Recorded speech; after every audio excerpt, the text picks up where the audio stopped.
My name is Amy, and I'm a designer and artist.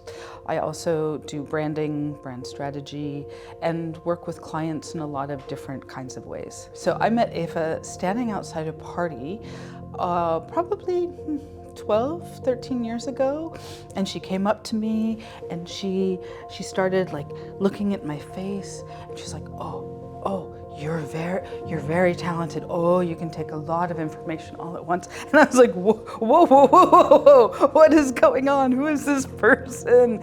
But at the same time, I was like, how does she know this? And I want to know this too. And then over the years, as I got to know her, I found out she was offering a course in English. And so I was like, sign me up. I'm happy to be a guinea pig, a Versuchskaninchen for you in English, yeah. For me, hearing about physiognomics for the first time, really, it seemed to fit with what I understood about things like reflexology and a form of body work that I had been doing. And this idea also fits for me with this concept of the homunculus, and this idea, for instance, that the entire body is in the ear, or in each part of your body you can see the whole thing. So to think that physiognomics then sort of encapsulated this was something not outside of my realm of reality already, but I was also aware of, the image, the classic image of the profile of the head with all of the parts, and it being associated with not very nice history. So, it had this double-edged sword to me. It's like a magic power, like when you learn physiognomics, you have extra information that not everybody else has. As I was learning about it, and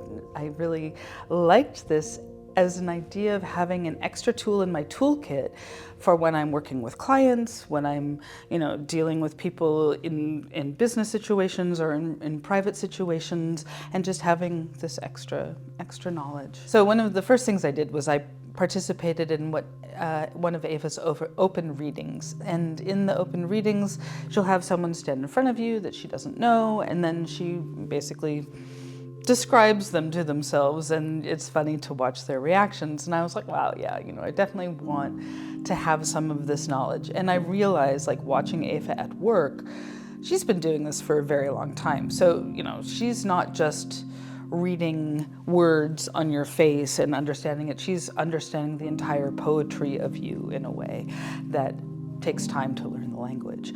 At the same time that I was taking the course, I was also doing Sunday morning portrait drawing, and I got better and better at the portrait drawing because I was learning how to observe really specific nuances in the face and in the body that if you're just drawing, you're not necessarily looking at it in the same way or understanding. So she really begins from understanding the forms and the shapes that different bodies take on, whether it's tall and narrow or round or oval, and you start to understand certain patterns through this that then are reinforced in each different aspect of the face or the body and so on. So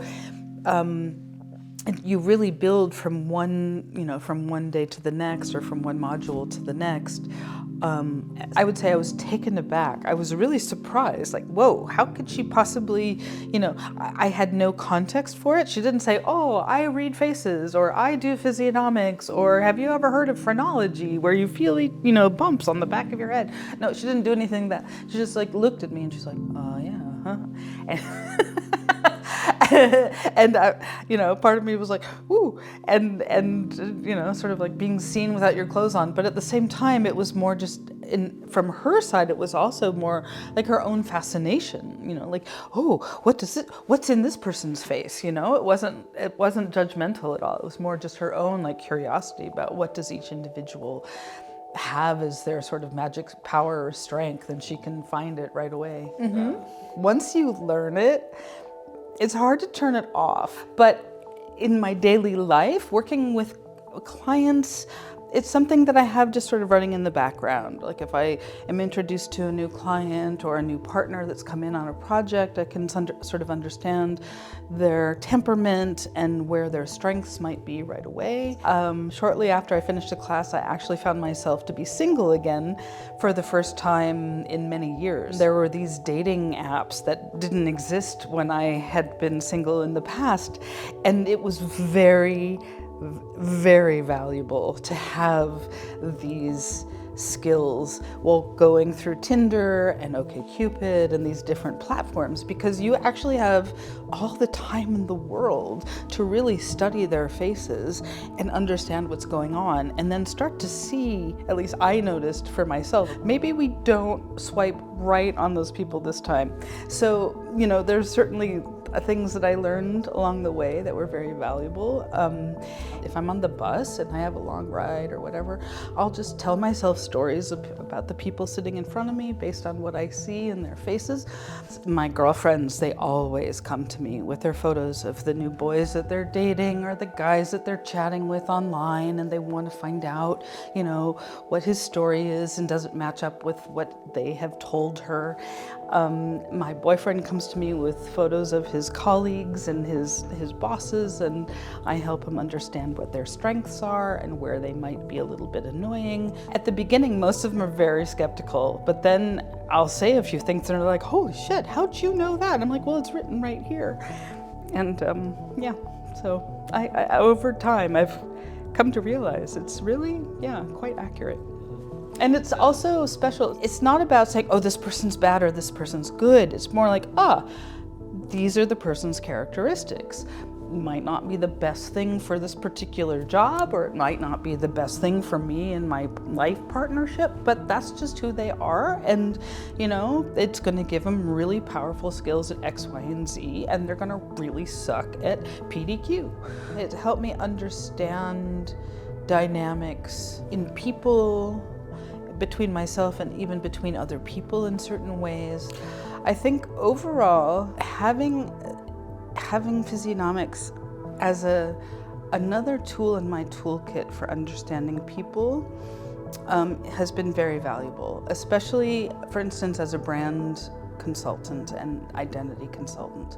So working with a client, I can understand them more clearly. And then just in my personal life, you know, it's kind of like having magic tricks at the party and everyone wants you to look at the picture of their mom or their child or something like that. Yeah.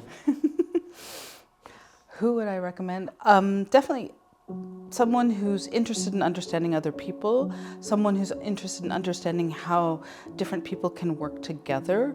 I would say HR people who build teams, managers, team leaders, things like that. Anyone who works with other people, whether social work or psychologists, things of that sort. I think it would help us each understand each other in a more generous light, in a way, seeing that each one of us has strengths and weaknesses, and we're a combination of things that fit together and don't fit together. It's not witchcraft. So as much as it might seem like it, if you're nervous about trying it out, I would say, you know, watch some videos and see if there's elements of it that resonate for you and that you can already pick up and use in your daily life. But the course will give you not just the alphabet. You'll learn how to create sentences and write paragraphs and then fill out whole stories or poetry with these different words and these symbols. And in that, you'll discover the poetry of the individual, which is what Eva can really, you know, muster in a half a second. It takes me a little bit longer, and I'm still working on the words. 3 words. Wow, amazing. Yeah, more, please.